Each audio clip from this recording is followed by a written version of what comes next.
This might come as a surprise, but in the history of the modern world, there has never been a communist country.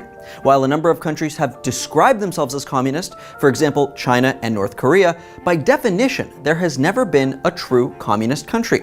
So, what exactly is communism, and how does it relate to socialism? Well, it may be easier to explain what the two have in common.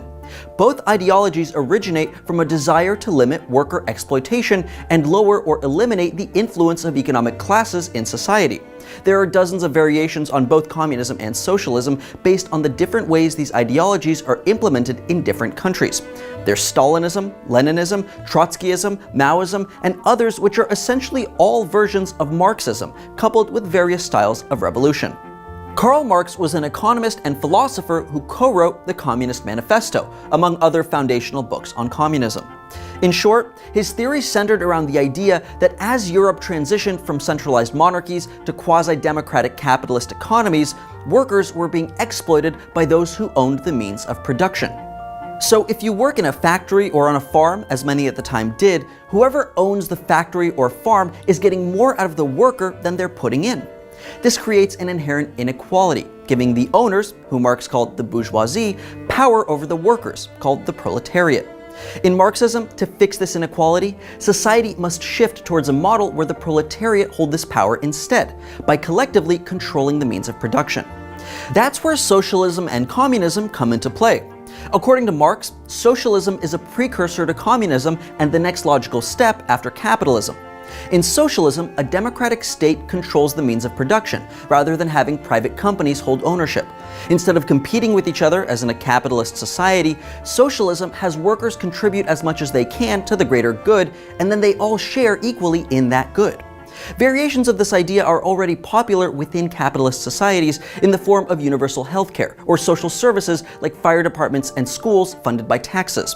While the use of these services is unequal, everyone is equally responsible for contributing to them based on their ability or level of income. So that's socialism. But once the state controls all the means of production, the next step is total collective ownership, not just of production, but all aspects of society and economy, including private property.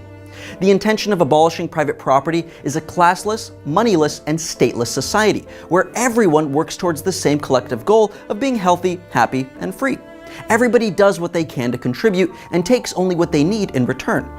As I said before, there are no true communist countries, and there never have been.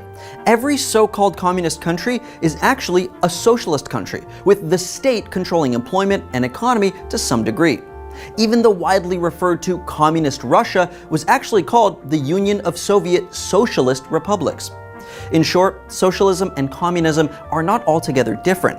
Rather, most schools of economics consider socialism to be a precursor to communism once the state has enough control over society and economy. But this total control is a major reason that socialist countries struggle to reach this ideal. Corruption is rampant in countries like the former USSR, Venezuela, Vietnam, and North Korea, largely due to people in power abusing that power instead of using it to help the society they control, and refusing to give up that power to the people. Nonetheless, socialist ideals have seen incredible success when paired with capitalism in countries like Sweden and Canada. The human hurdle of overcoming power and greed in government is the biggest reason we've never seen a true communist country. So, which countries have been labeled communist, and how do they actually live up to their reputations? Find out in this video to the right. Thanks for watching Now This World. Don't forget to like and subscribe for more videos like this every week.